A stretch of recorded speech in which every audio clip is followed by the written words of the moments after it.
Assalamualaikum warahmatullahi wabarakatuh. Apa kabar adik-adikku sekalian? Alhamdulillahirabbil alamin. Allahumma salli ala Muhammad wa ala alihi wa ashabihi ajma'in. Ini AA Gim Abdullah Gimnastiar. AA akan mengajak adik-adik mengenal sebuah riwayat yang sangat hebat. Kenapa? Karena kan kita semua ingin jadi orang hebat, orang yang terhormat, orang yang bermartabat. Nah, bagi umat Islam sebetulnya gampang sekali. Mengapa? Karena kita punya contoh yang nyata, yang diakui oleh siapa saja. Bayangkan, ada orang yang mengumpulkan siapa orang yang paling hebat di dunia ini. Ternyata dari miliar manusia terkumpul hanya 100. Dan kata Michael Hart, the first and the best is Muhammad. Wah, jadi orang yang paling hebat menurut mereka di antara semua tokoh adalah Muhammad, nabinya umat Islam. Nah, itu nabi kita. Orang yang non-Islam saja sudah begitu mengakui kehebatannya. Adik-adik, apa saja kita bisa tiru dari nabi. Sebab makin niru nabi, makin mirip nabi, makin dekat dengan kesuksesan. Apa saja sih kuncinya? Oh, ternyata kunci terhebat dari Nabi Muhammad adalah, ya Rasul, mengapa engkau diutus ke bumi? Innama bu'itsu liutammima makarimal akhlak. Sesungguhnya aku diutus ke bumi hanyalah untuk menyempurnakan kemuliaan akhlak. Jadi orang yang akan sukses itu orang yang paling baik akhlaknya. Orang yang akan gemilang adalah orang yang baik akhlaknya. Orang yang ingin mendapatkan kemuliaan dunia akhirat, orang yang baik akhlaknya. Kita akan senang lihat orang yang baik akhlak. Kita akan senang kepada guru yang baik akhlak. Kita senang kepada teman yang akhlaknya baik. Kita senang kepada pedagang yang akhlaknya baik. Dan kita senang orang tua kita berakhlak baik. Begitupun kalau kita akhlaknya hebat, maka kita akan disukai oleh setiap orang. Insya Allah. Guru suka, teman suka, semua orang suka. Kalau orang sudah suka kepada kita, mereka akan menyayangi kita, melindungi dan membela kita. Luar biasa. Nah, supaya akhlak kita baik, kunci yang pertama adalah rajin menuntut ilmu. Belajar, belajar, belajar. Karena Nabi Muhammad menyatakan, barang siapa yang ingin sukses mendapatkan dunia ini, harus dengan ilmu. Ingin akhirat, ingin sorga, harus dengan ilmu. Ingin dua-duanya sukses, wajib dengan ilmu. Maka adik-adik, ingin sukses, ingat, banyak mencari ilmu. Yang kedua adalah, amalkan saja ilmunya. Dapat ilmu senyum, amalkan. Dapat ilmu sedekah, amalkan. Karena orang hebat adalah orang yang tahu ilmu dan mengamalkan ilmunya. Dan yang tidak kalah pentingnya lagi adalah, kalau kita ingin ditolong oleh Allah jadi orang yang sukses, selain rajin belajar dan berlatih, rajin mengamalkannya, adalah rajin ibadah. Sholat tepat waktu, sekuat tenaga ditambah dengan sholat sunat, sering berdoa, memperbanyak zikir, itu kunci yang diberikan Nabi kita. Makanya kalau ingin sukses, banyak belajar, latih mengamalkannya, dan banyak beribadah. Dan ada satu lagi kuncinya, banyak menolong orang lain, terutama orang tua kita. Makin rajin memuliakan orang tua, makin senang menolong orang lain, apalagi orang miskin. Top, insya Allah kita akan dikuatkan oleh Allah jadi orang yang sukses. Maka lebih lengkap lagi, simaklah isi kaset ini, luar biasa, dan tiru yang baik, insya Allah. Selamat berjuang adik-adikku sekalian. Salam sukses selalu dan salam sayang dari AA Gim Abdullah Gimnastiar. Assalamualaikum warahmatullahi wabarakatuh. Kak Sofi, Ada apa, Johan? itu suara kakek sedang mengaji di beranda ya? Bagus ya suara kakek. Kalau kamu belum ngantuk, kita minta kakek cerita yuk. Ayo boleh. Siapa ذلك takut? بأن الذين كفروا اتبعوا الباطل وأن الذين آمنوا اتبعوا الحق من ربهم كذلك يضرب الله للناس أمثالهم صدق الله العظيم. Kek, kakek. Loh, Sofi dan Johan kok belum tidur? Apa tidak capek? Padahal kan baru tadi siang kalian tiba dari kota. Ayo sini, duduk dekat kakek sambil kita nikmati udara malam yang sejuk. Kek, cerita dong. Cerita apa ya? Sang Kuryang, Malin Kundang, atau si Kabayan? Sudah bosan, Kek. Cerita Nabi Muhammad saja. Sekarang kan bulan Rabiul Awal, sekaligus bertepatan dengan Maulid Nabi Muhammad. Ya kan, Kek? Tapi bukankah sudah dapat dari guru kalian di sekolah? Nanti bosan dengar cerita kakek. Justru kalau kakek yang cerita, Johan dan Kak Sofi tidak pernah kebosanan, Kek. Ayo dong, Kek. Kakek ganteng deh. Bisa saja kamu, tapi baiklah. Kakek akan mulai cerita.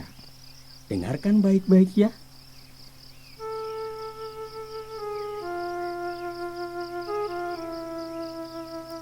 Nabi Muhammad SAW lahir di kota Makkah tanggal 12 Rabiul Awal tahun 570 Masehi. Tahun itu disebut tahun gajah. Kenapa disebut tahun gajah? Karena pada saat itu bertepatan dengan serangan terhadap Makkah oleh sejumlah besar pasukan penunggang gajah dari Abisinia yang dipimpin oleh Abraha.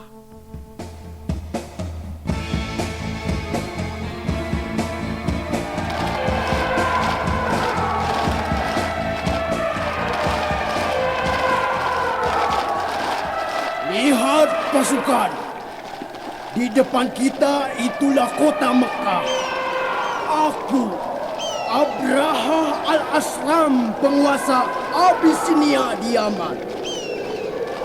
Aku menginginkan agar kalian menghancurkan bangunan batu kasar yang disebut Ka'bah di sana.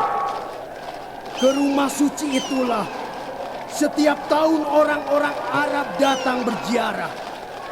Setelah bangunan itu hancur, pasti orang-orang Arab akan mendatangi rumah suci kita yang berlapis emas di Yaman. Baiklah, pasukan, maju dan hancurkan!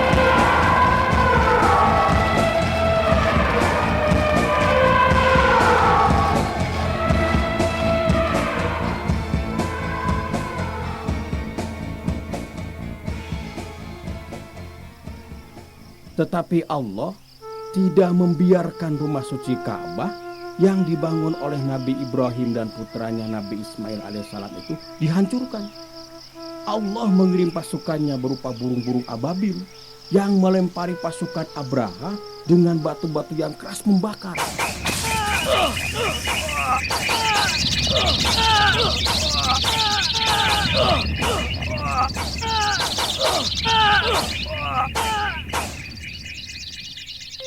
Nah, Sofi, Johan, akhirnya pasukan itu pun hancur. Seperti daun-daun kering yang berserakan binasa. Masya Allah, mengerikan ya, Kek. Lalu, bagaimana dengan kelahiran Nabi Muhammad, Kek? Alhamdulillah, Nabi Muhammad diselamatkan oleh Allah. Dan itu merupakan salah satu bukti kekuasaan Allah yang meliputi langit dan bumi. Oh ya, ayah Nabi Muhammad bernama Abdullah bin Abdul Muthalib. Sedangkan ibu beliau bernama Aminah binti Wahab. Mereka masih pengantin baru ketika Abdullah berpamitan pada istrinya untuk pergi berdagang ke Syria. Aminah, aku akan berdagang ke Syria. Jaga dirimu baik-baik. Aku akan baik-baik saja, Kak. Berangkatlah dan tenang. Insya Allah, aku menantimu di sini bersama calon bayi kita.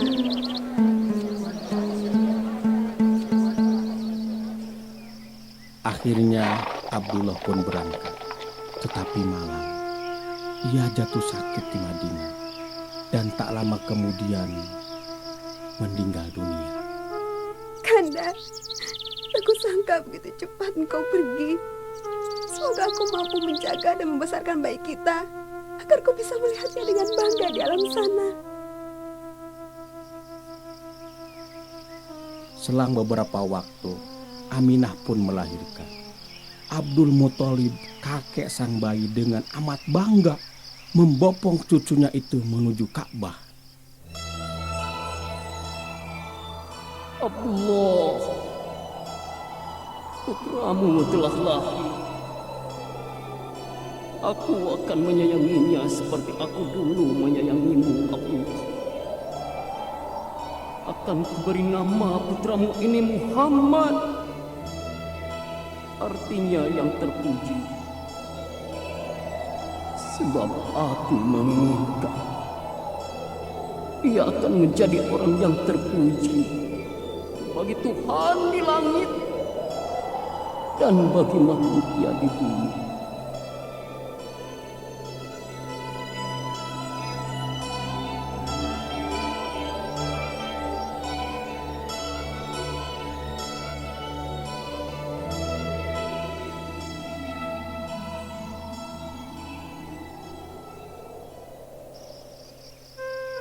Seperti kebiasaan waktu itu, setiap bayi bangsawan Makkah disusui oleh orang dari kabilah-kabilah di pedalaman. Orang-orang Makkah menginginkan agar anak-anak mereka tumbuh di tempat yang sehat dan bersih. Lalu, siapa yang menyusui Nabi Muhammad, kek? Halimah binti Abi Du'aib dari kabilah Banu Sa'ad. Bersama wanita-wanita lain, Halimah disertai suaminya Harits bin Abdul Uzza datang ke Makkah. Tetapi ketika wanita-wanita lain telah mendapatkan bayi, Halimah belum mendapatkan bayi seorang pun. Halimah, bagaimana ini? Apakah kita harus pulang dengan tangan hampa? Suamiku, sebenarnya ada bayi bernama Muhammad yang tadi ditawarkan kepada kita oleh ibunya. Tapi Halimah, bayi itu anak yatim. Anak itu tak mempunyai bapak yang dapat memberi upah besar pada kita. Tapi aku tidak suka bila aku pulang bersama dengan teman-temanku tanpa membawa bayi. Biarlah aku pergi kepada anak yatim itu dan tetap akan kubawa. Baiklah. Mudah-mudahan karena itu Tuhan akan memberi berkah pada kita.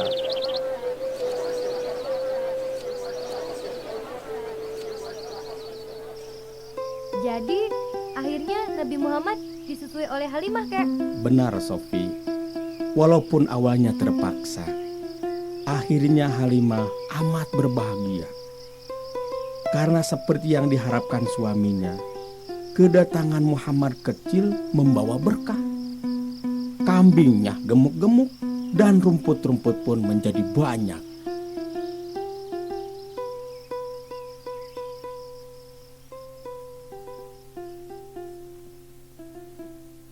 Suatu hari, ketika Nabi Muhammad belum berumur 3 tahun, seorang anak dari Banu Sa'ad datang tergesa-gesa menemui Halimah dan suaminya.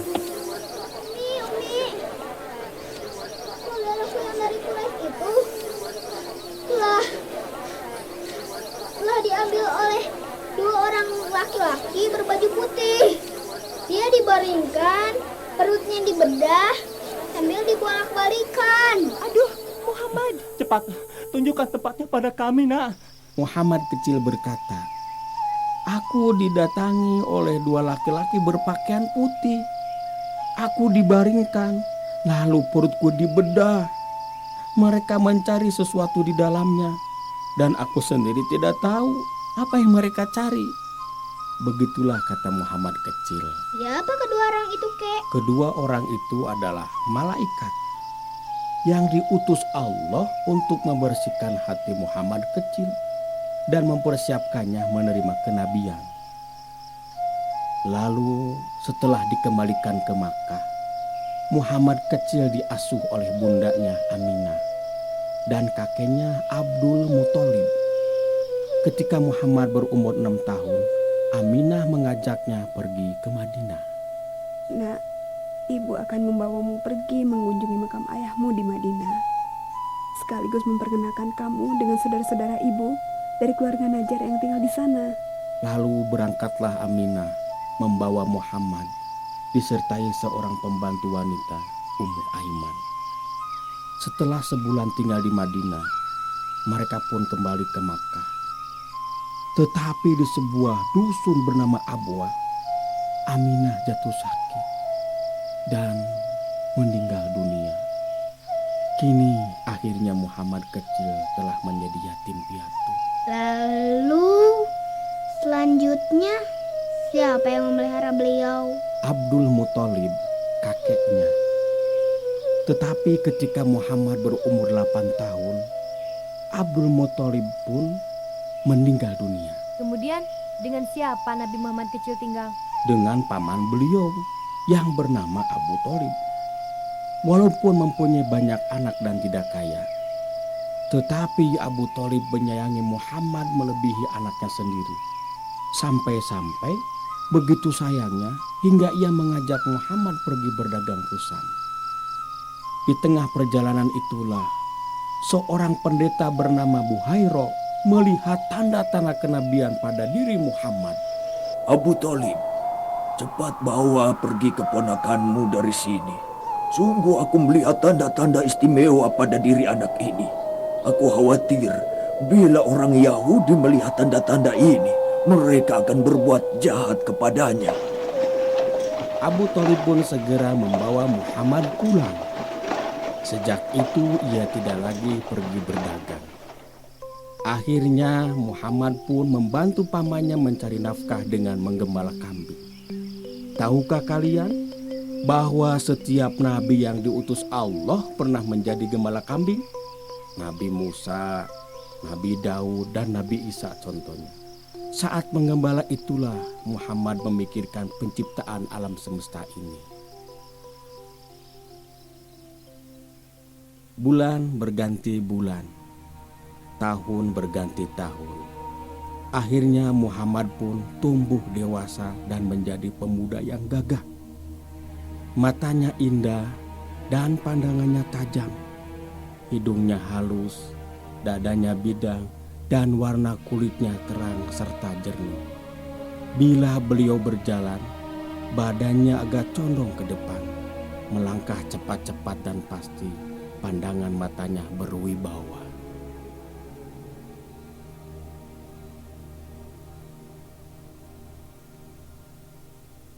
Subhanallah, benar-benar pemuda yang gagah. Oh, bukan cuman fisik, sifat beliau pun amat indah. Sampai dijuluki Al-Amin. Artinya orang yang dapat dipercaya. Karena beliau jujur dan menjaga amanah. Suatu hari Abu Thalib mendengar bahwa Khadijah, seorang wanita anggun, kaya dan dihormati, hendak menyiapkan perdagangan yang akan dibawa kafilah ke Syam. Ia pun berkata pada Muhammad, Muhammad anakku, aku bukanlah orang yang berpunya. Sementara semakin hari, keadaan semakin menekan kita. Aku mendengar bahwa Khadijah mengupah orang dengan 2 ekor anak unta untuk membawa dagangannya. Nah, bagaimana Muhammad? Setujukah bila kau membawa barang dagangannya? Akhirnya Muhammad pun setuju. Kejujuran dan kemampuannya mampu menghasilkan keuntungan lebih banyak dibanding orang-orang lain. Ketika pulang, Maisarah, pembantu laki-laki Khadijah yang menyertai perjalanan Muhammad, menceritakan betapa manis dan luhurnya sifat Muhammad. Maisarah pun menaruh rasa hormat yang dalam pada beliau. Mendengar itu, Khadijah menjadi tertarik. Saat itu umurnya sudah 40 tahun. dan dia telah menolak lamaran beberapa pembesar Quraisy yang ingin menikahinya hanya karena harta. Khadijah pun mengutus sahabatnya yang bernama Nufaisa untuk menemui Muhammad. Umurmu sudah 25 tahun, Muhammad. Mengapa engkau belum menikah? Muhammad menjawab, aku tidak punya apa-apa sebagai persiapan perkawinan. Kalau persiapan itu disediakan dan yang melamarmu itu cantik, berharta, terhormat, dan memenuhi syarat, tidakkah akan kau terima? Kembali Muhammad bertanya dengan keheranan, siapa itu? Khadijah. Muhammad terkejut. Dengan cara bagaimana? Serahkan hal itu kepadaku. Muhammad pun setuju dan mereka pun menikah. Sungguh pernikahan yang indah. Mereka dikaruniai 6 orang anak. 2 anak laki-laki bernama Al-Qasim dan Abdullah. Sedangkan 4 anak perempuan bernama Zainab, Ruqayyah, Ummu Kulsum, dan Fatimah. Tetapi kedua anak laki-laki itu meninggal dan menimbulkan duka yang dalam bagi pasangan suami istri itu. Lalu, kapan beliau diangkat menjadi rasul, Kek? Baiklah, kakek akan menceritakan perjalanannya menjadi rasul. 6 kilometer di utara Makkah terletak Gunung Hiro. Di lerengnya terdapat sebuah gua bernama Gua Hiro. Kesanalah Muhammad suka menyendiri. Beliau menjauhi dosa dan memikirkan cara untuk memperbaiki masyarakat yang sudah rusak dan banyak melakukan kezaliman. Saat usia beliau 40 tahun, datanglah malaikat Jibril ke dalam gua itu.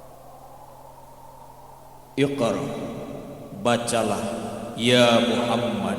Dengan terkejut, beliau menjawab, saya tidak dapat membaca. Iqra, bacalah ya Muhammad. Beliau menjawab dengan takut, apa yang saya baca?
Setelah itu, Jibril pun pergi.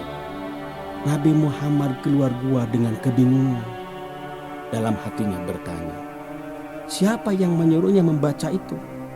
Tiba-tiba terdengar suara dahsyat memanggil namanya dari langit. Ya Muhammad. Nabi Muhammad melihat Jibril dalam bentuk manusia. Beliau tertegun, lalu memalingkan wajah. Namun, kemanapun beliau menoleh, dilihatnya Jibril ada di seluruh penjuru langit. Nabi Muhammad pun pulang dengan tubuh gemetar. Ia berkata kepada Khadijah, "Khadijah, selamati aku." Dan Khadijah memandangnya penuh kasih sayang. Wahai putra pamanku, bergembiralah dan tabahkan hatimu. Demi dia yang memegang hidup Khadijah, aku berharap kiranya engkau akan menjadi nabi atas umat ini. Sama sekali Allah tidak akan mencemoohkan engkau, sebab engkaulah yang mempererat tali kekeluargaan, jujur dalam kata-kata, kau yang mau memikul beban orang lain dan menghormati tamu, serta menolong mereka yang dalam kesulitan atas jalan yang benar. Akhirnya Nabi Muhammad kembali merasa tenang. Dipandangnya istrinya itu dengan penuh rasa terima kasih. Kemudian beliau pun tertidur. Tidur untuk kemudian bangun dan memulai perjalanan dakwah yang berat dan panjang.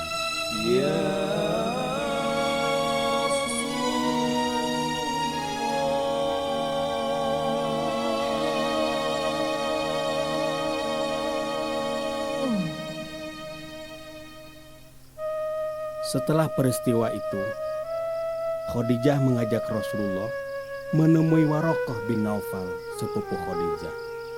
Ia seorang Nasrani yang sudah mengenal akan datangnya seorang nabi akhir zaman. Warokoh berkata, Demi dia yang memegang hidup Warokoh, engkau adalah nabi atas umat ini. Engkau telah menerima wahyu seperti yang disampaikan kepada Musa. Pastilah kau akan didustakan orang, akan disiksa, akan diusir dan akan diperangi. Kalau sampai pada waktu itu aku masih hidup, pasti aku akan membela yang di pihak Allah. Warokoh mencium ubun-ubun Nabi Muhammad. Saat itu juga beliau merasakan beratnya beban dakwah ini. Akhirnya mulailah beliau memikirkan cara mengajak orang memeluk agama Islam yang mulia ini. Siapa pemeluk Islam yang pertama, kek? Tentu saja Khadijah. Dan pemeluk kedua adalah Ali bin Abi Thalib. Saat itu Ali masih kanak-kanak. Ia diasuh keluarga Rasulullah karena beliau ingin mengurangi beban pamannya Abu Thalib dalam mengurus anaknya yang banyak itu. Suatu hari Ali tertegun melihat Rasulullah dan Khadijah sedang melakukan sholat. Kepada siapa kalian sujud? Nabi menjawab, kami sujud kepada Allah yang mengutusku menjadi nabi dan mengajak manusia menyembah Allah. Lalu Nabi mengajak sepupu kecilnya itu untuk menyembah Allah dan meninggalkan berhala. Ali sangat terpesona mendengarkan beberapa ayat Quran dibacakan. Ia meminta waktu untuk bertanya pada ayahnya Abu Thalib. Namun keesokan harinya ia menemui Rasulullah dan Khadijah serta berkata, Tuhan menciptakan saya tanpa saya perlu berunding dulu dengan Abu Thalib. Tak ada perlunya saya berunding dengan ayahku untuk menyembah Allah. Setelah Ali, yang menyusul masuk Islam adalah Abu Bakar bin Abi Quhafa, seorang yang cerdas dan berakhlak baik. Kemudian Utsman bin Affan, Abdurrahman bin Auf, Thalhah bin Ubaidillah, dan yang lainnya. Setelah 3 tahun kerasulan, Allah memerintahkan Rasulullah agar mengumumkan ajaran yang tadinya masih disebarkan diam-diam. Akhirnya Rasulullah mengundang makan keluarga besarnya. Selesai makan, beliau berkata, saya tidak melihat ada seorang manusia di kalangan Arab yang dapat membawa untuk kalian sesuatu yang lebih baik dari yang saya bawa ini. Saya membawakan kepada kalian dunia dan akhirat. Siapa di antara kalian yang mau mendukung saya? Sudah kukira, cuman makan ini memang ada apa-apanya. Ya, apa maunya Muhammad itu? Mengapa ia menentang berhala-berhala kita? Hubal, Lata, Uzza, Isaf, dan Naila. Tiba-tiba Ali yang masih kecil berdiri dan berteriak lantang. Rasulullah, saya akan membantumu. Saya adalah lawan siapa saja yang kau tentang. Cuma seorang anak kecil, sungguh pendukung yang hebat, hai Muhammad.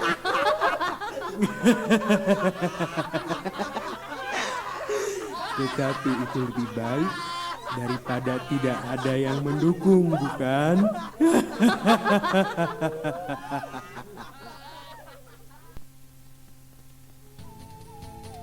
Sayang, pertemuan itu gagal. Tapi Rasulullah tidak kecewa. Beliau mencoba lagi dengan mendaki Bukit Sofa dan berseru, "Hei masyarakat Quraisy, Muhammad bicara dari atas sofa. Pasti ada sesuatu yang penting. Muhammad tak mungkin memanggil kita bila tidak ada sesuatu yang penting. Nah, kalau begitu kita ambil saja dia.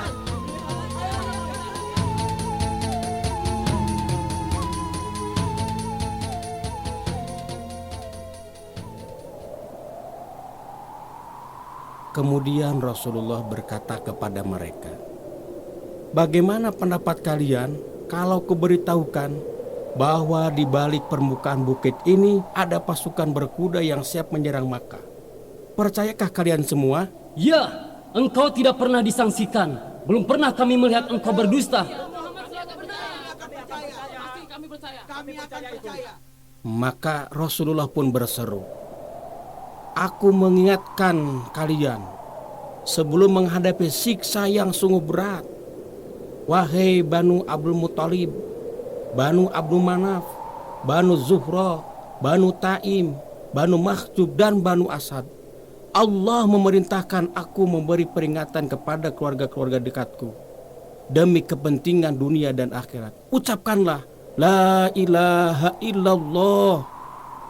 Namun seorang paman Nabi bernama Abu Lahab berteriak. Ia seorang laki-laki bertubuh besar dan pemarah. "Celaka kau hari ini. Hanya untuk ini kau kumpulkan kami." Nabi terdiam sambil memandangi wajah pamannya itu. Lalu turunlah ayat Al-Quran surat Al-Lahab. Nah, siapa yang hafal surat Al-Lahab? Saya, Kek. Coba kakek ingin dengar. Bismillahirrahmanirrahim. Tabat yada abi lahabi wa tab. Ma agna anhu maluhu wa ma kasab. Fayasla narang zatal habi wa imra'atuhu hammalatal hatab. Fi jidha hablum mim masad. Sejak itu Nabi Muhammad tambah keras dimusuhi. Untunglah pamannya Abu Thalib masih melindungi. Abu Thalib adalah tokoh terpandang.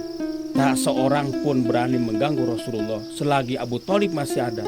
Akhirnya para pembesar Quraisy datang menemui Abu Thalib. Abu Thalib, engkau sebagai seorang yang terhormat, terpandang di kalangan kami.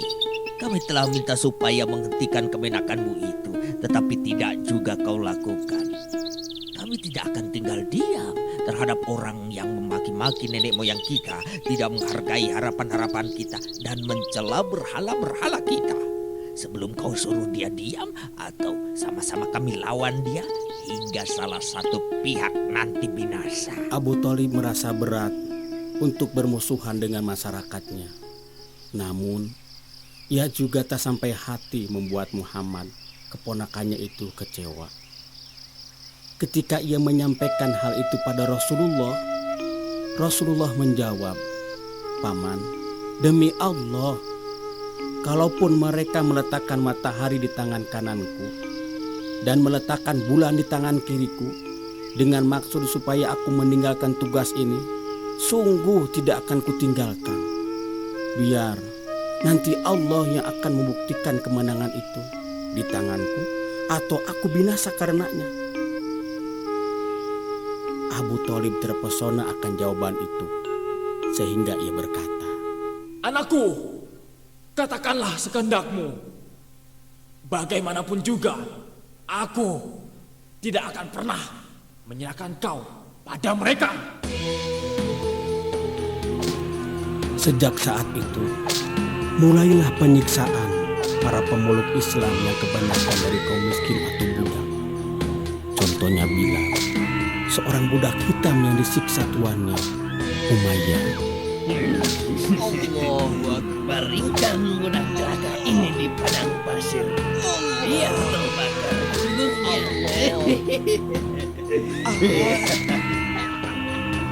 Allahu Akbar. Allah. Bilal, ingkari Muhammad, baru kau berampun. Taruh batu besar di dadanya.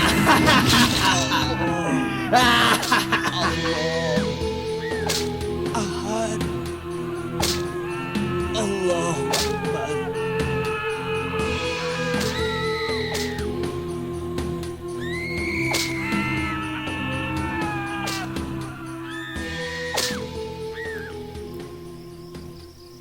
Untunglah Abu Bakar datang, membeli Bilal dengan harga yang mahal dan membebaskannya.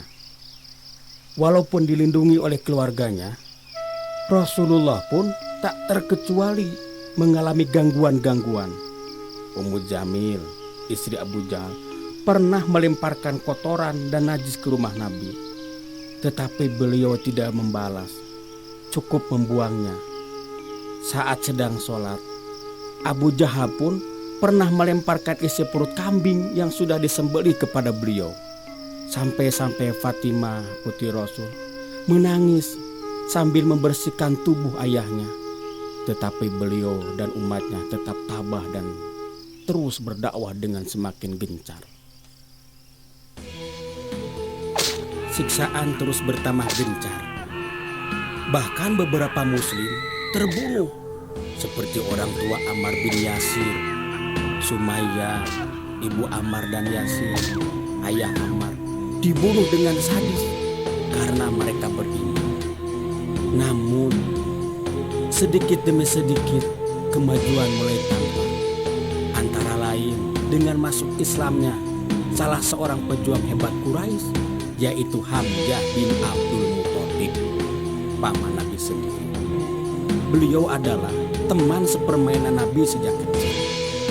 Karena siksaan semakin keras, akhirnya Rasulullah memerintahkan sebagian muslim hijrah ke Abyssinia di benua Afrika. Sungguh sebuah perjalanan yang begitu jauh untuk membela iman. Kasihan ya, Kek. Siapa lagi yang suka menyiksa kaum muslimin, Kek? Ada seorang pemuda Quraisy bertubuh kuat, tegap, penuh emosi dan cepat naik darah. Kesenangannya foya-foya dan minum minuman keras. Tetapi terhadap keluarga, ia amat bijaksana dan lemah lembut. Namanya Umar bin Khattab. Dialah yang paling keras memusuhi kaum muslimin. Ketika kaum muslimin hijrah ke Abyssinia, Umar jadi iba. Walaupun suka menyiksa mereka, Umar amat kasihan melihat orang harus meninggalkan tanah airnya. Umar berkata dalam hati, "Ini pasti gara-gara Muhammad. Dialah yang menyebabkan masyarakat Mekah jadi terpecah. Bahkan sebagian harus mengungsi ke tempat yang begitu jauh. Baiklah, tak peduli harus berhadapan dengan keluarga Muhammad, akan kuhunus pedangku dan kubunuh Muhammad sekarang juga."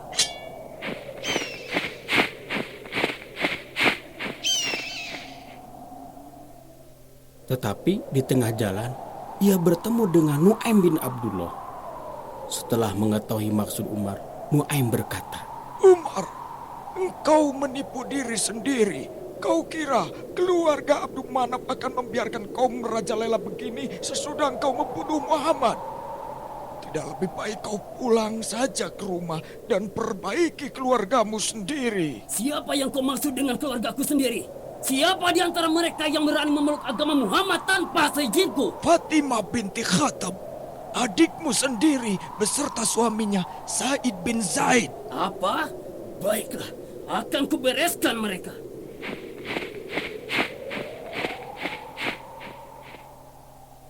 Saat itu, Fatimah dan Said sedang membaca Al-Quran.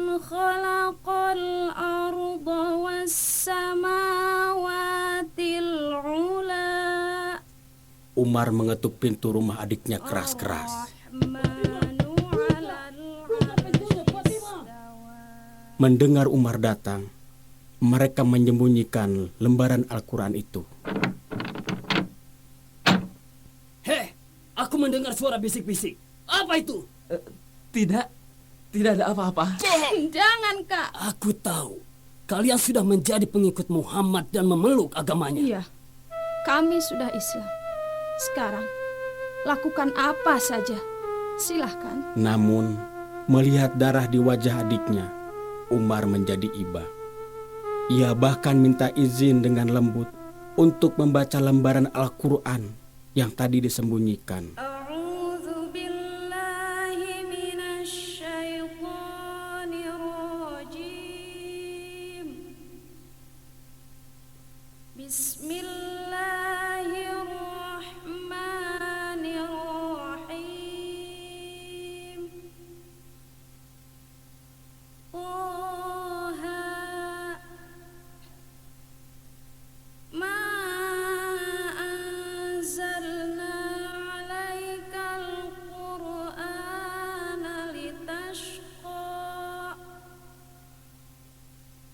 إلا تذكرة لمن يخشى تنزيلا ممن خلق الأرض والسماوات العلى الرحمن على العرش استوى له ما في السماوات وما في الأرض وما بينهما وما تحت الثرى وإن تجهر بالقول فإنه يعلم السر وأخفى الله لا إله إلا هو له الأسماء الحسنى وهل أتاك Setelah membaca, wajah Umar berubah. Bahunya bergetar karena keagungan Al-Quran yang begitu luar biasa.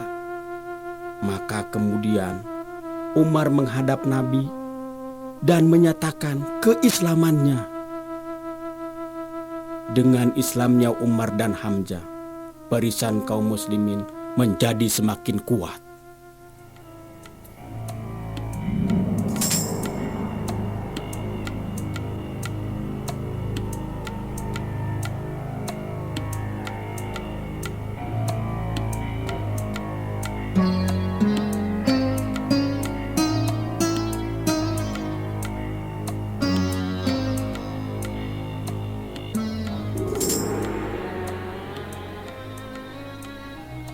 Kalau begitu, Islam sudah dekat dengan kemenangan ya, Kek? Belum, Johan.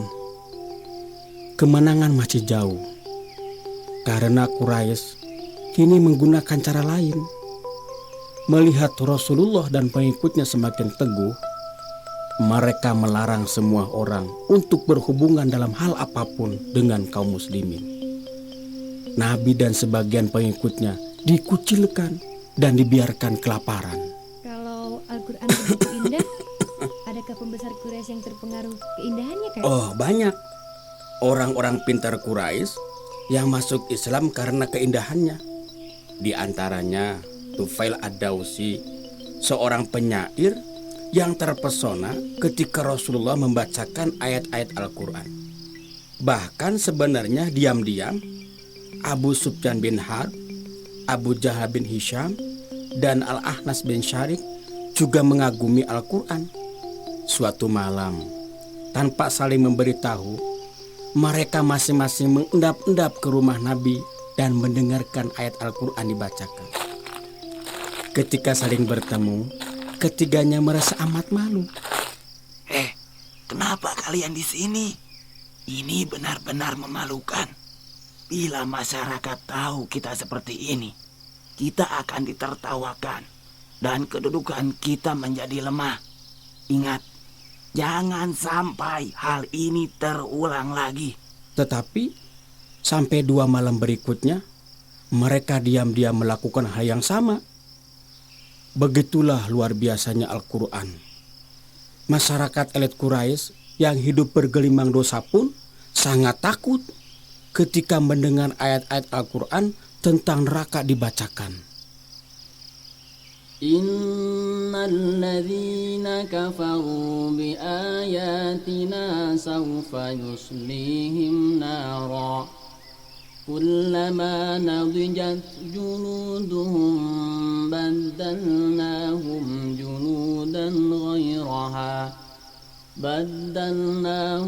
juludan ghayraha liyadhuqul azab Innallaha kana azizan hakima.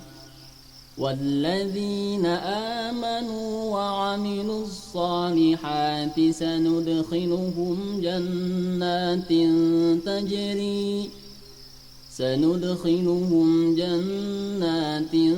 تجري من تحتها الأنهار خالدين فيها أبدا لهم فيها أزواج مطهرة وندخلهم ظلا ظليلا صدق الله العظيم.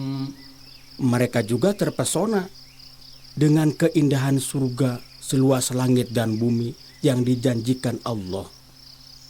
Namun demikian, amat sedikit mereka yang mau beriman. Sampai berapa lama Nabi dan pengikutnya dikucilkan dan dibiarkan kelaparan?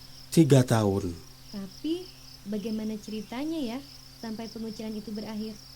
Beberapa pembesar Quraisy merasa tidak tega melihat kaum muslimin disiksa. Karena sebagian kaum muslimin sebenarnya adalah saudara mereka sendiri, sepupu, ipar, dan paman. Salah seorang Quraisy yang tidak tega ini adalah Hisam bin Amir. Diam-diam, di tengah malam, ia membawa unta yang dimuati makanan. Kemudian melepaskannya ke tempat kaum muslimin dikucilkan. Bersama sahabatnya Jubair bin Abi Umayyah dan beberapa orang lagi sepakat untuk membatalkan piagam tentang pengucilan dan siksaan pada kaum muslimin. Suatu hari Jubair berseru, "Hai penduduk Mekah, kamu sekalian enak-enak makan dan berpakaian. Padahal Banu Hasim binasa, tidak dapat mengadakan hubungan dagang. Demi Allah, saya tidak akan duduk sebelum piagam yang kejam ini dirobek." Abu Jahal membalas dengan keras, "Bohong, tidak akan pernah kita robek." Namun orang yang setuju lebih banyak. Ketika mereka akan merobeknya, piagam itu telah habis dimakan rayap. Hanya tinggal bagian pembukaannya yang bertuliskan atas namamu ya Allah. Maka berakhirlah pengucilan yang amat kejam itu. Walau pengucilan itu telah berakhir dan piagam itu telah hancur, namun tak kusangka begitu cepat waktu bergulir. Hingga Khadijah dan Abu Talib telah dipanggil oleh Allah. Padahal keduanya adalah kekuatan yang dapat melindungi Nabi dan keluarganya serta kita semua. Pasti suatu saat orang-orang kafir itu akan melakukan penyiksaan lagi terhadap kita.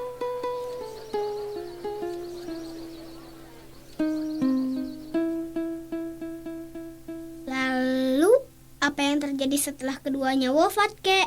Setelah tak ada lagi yang melindungi Nabi Muhammad, Quraisy semakin gencar menyiksa. Gangguan paling ringan yang dialami Rasulullah adalah ketika seorang pandir menyiram tanah di atas kepala beliau. Rasulullah pulang dengan tanah masih di kepala. Sampai di rumah, putrinya Fatimah yang baru saja kehilangan bundanya menyambut ayahnya sambil menitikkan air mata. Dibersihkannya kepala sang ayah sambil menangis. Namun Rasulullah menghadapkan seluruh hatinya kepada Allah dengan penuh iman akan pertolongannya. Beliau pun berucap, "Jangan menangis anakku, Allah akan melindungi ayahmu." Sungguh kasihan ya, Kek. Karena di Makkah siksaan semakin ganas, Rasulullah pergi ke kota Taif sejauh 60 km dari Makkah. Rasulullah berharap penduduk Taif akan mendukung dan menerima dakwahnya. Terasing dan sendirian, beliau tiba di Taif dengan penuh harapan. Tetapi orang-orang Taif menghasut orang-orang Pandir agar bersorak-sorai, memakinya dan menipukinya dengan batu. Itu dia orangnya. Ya, itu dia. Itu saja.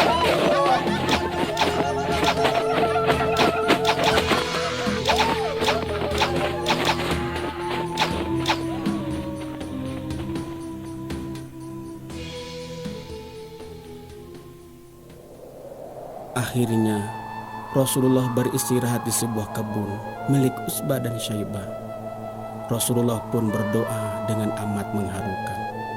Allahumma ya Allah, kepadamu juga aku mengadukan kelemahanku, kurangnya kemampuanku, serta kehinaan diriku di hadapan manusia. Oh Tuhan Maha Pengasih, Maha Penyayang, Engkaulah yang melindungi selemah dan Engkaulah pelindungku. Kepada siapa hendak Kau serahkan daku? Kepada orang yang jauhkah yang berwajah muram kepadaku, atau kepada musuh yang akan menguasai diriku? Asalkan Engkau tidak murka kepadaku, aku tidak peduli, sebab sungguh luas kenikmatan yang Kau limpahkan kepadaku. Aku berlindung kepada nur wajah-Mu yang menyinari kegelapan, dan karenanya membawakan kebaikan bagi dunia dan akhirat, daripada kemurkaan-Mu yang akan Kau timpakan kepadaku. Engkaulah yang berhak menegur hingga berkenan padamu, dan tiada daya upaya selain dengan Engkau juga.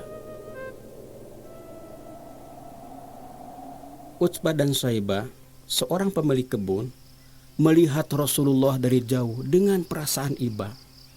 Mereka menyuruh Adas, budak mereka yang beragama Nasrani, untuk membawakan anggur dari kebun itu. Rasulullah memakan buah sambil sebelumnya mengucapkan Bismillah.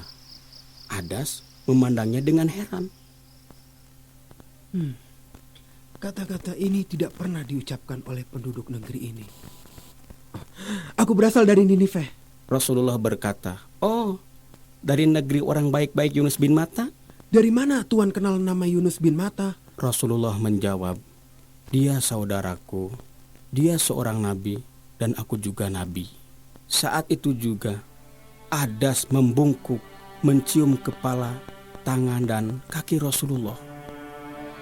Setelah itu, dengan gigih, Rasulullah berdakwah dari kabilah satu ke kabilah lain.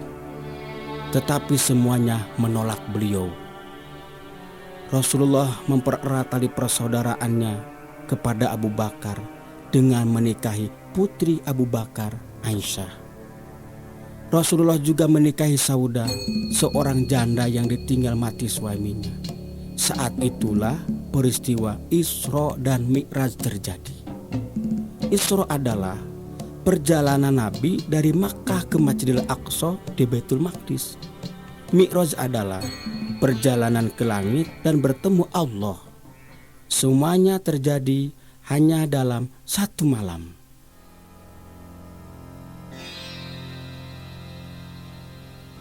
Pada tengah malam yang sunyi dan hening, burung-burung malam pun diam membisu.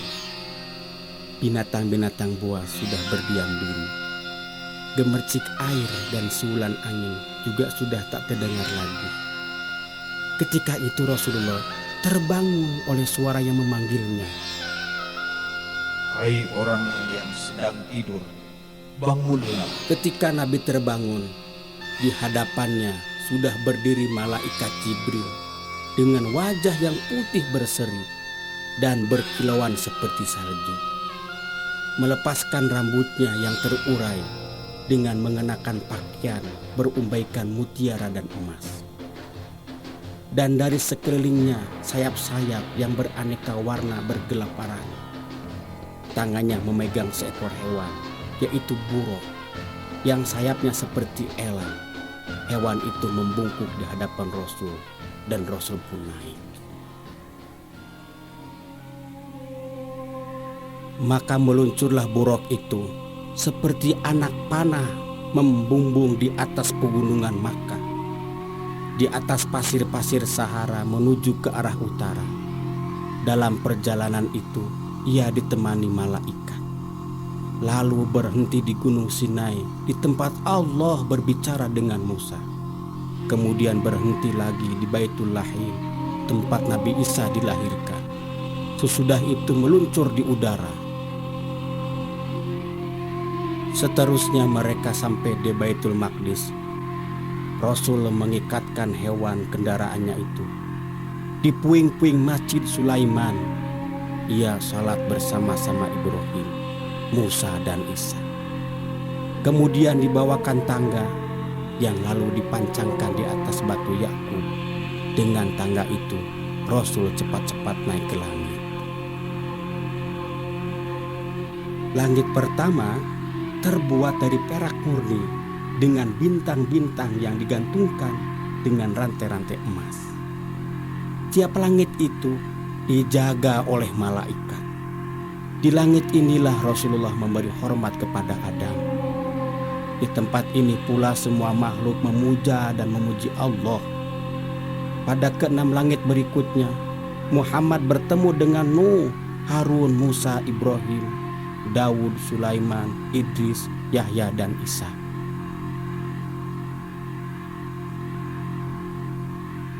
Di tempat itu juga, ia melihat malaikat maut Ijrail, yang karena besarnya jarak antara kedua matanya adalah sejauh 7.000 hari perjalanan. Dan karena kekuasaan Allah, maka yang berada di bawah perintah Ijrail adalah 100.000 kelompok. Ia mencatat nama-nama mereka yang lahir dan mereka yang mati dalam sebuah buku besar. Rasul juga melihat malaikat air mata yang menangis karena dosa-dosa orang. Malaikat dendam yang berwajah tembaga yang menguasai anasir api dan sedang duduk di atas singgasana dari nyala api. Dilihatnya juga malaikat yang besar luar biasa, separuh dari api dan separuh lagi dari salju, dikelilingi oleh malaikat-malaikat yang merupakan kelompok yang tiada hentinya menyebut-nyebut nama Allah.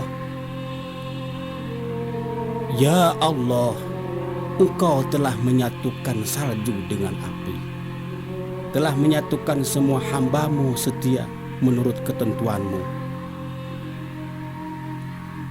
Langit ketujuh adalah tempat orang-orang yang adil, dengan malaikat yang lebih besar dari bumi ini seluruhnya. Nah, Sofi, Johan, sementara Nabi merenungkan makhluk-makhluk luar biasa itu, tiba-tiba ia membumbung lagi sampai ke Sidratul Muntaha. Kemudian terasa lagi Rasul membumbung ke atas, ke tempat yang maha tinggi. Terpesona sekali Rasul. Tiba-tiba bumi dan langit menjadi satu. Hampir-hampir tak dapat lagi ia melihatnya, seolah-olah sudah hilang tertelan. Keduanya tampak hanya sebesar biji-bijian di tengah-tengah ladang yang membentang luas. Kemudian lagi, ia sudah berada di hadapan aras. Sudah dekat sekali. Ia sudah dapat melihat Allah dengan keyakinannya dan melihat segalanya yang tidak dapat dilukiskan dengan lidah, di luar jangkauan otak manusia. Rasul merasakan kesejukan di tulang punggungnya. Kemudian rasa tenang, damai, lalu fana yang terasa membawa kenikmatan dan kebahagiaan berkepanjangan. Sesudah berbicara, Allah memerintahkan hambanya itu agar setiap muslim sholat 5 kali dalam setiap harinya. Subhanallah, sungguh luar biasa ya, Kek. Ya, begitulah kisah Isra Mi'raj yang pernah kakek baca. Lagi pula, selain mengunjungi surga, Rasul pun diajak melihat neraka yang amat mengerikan. Wah, sekarang sudah hampir tengah malam nih. Ayo kalian tidur, nanti kesiangan sholat subuhnya. Iya, Kek.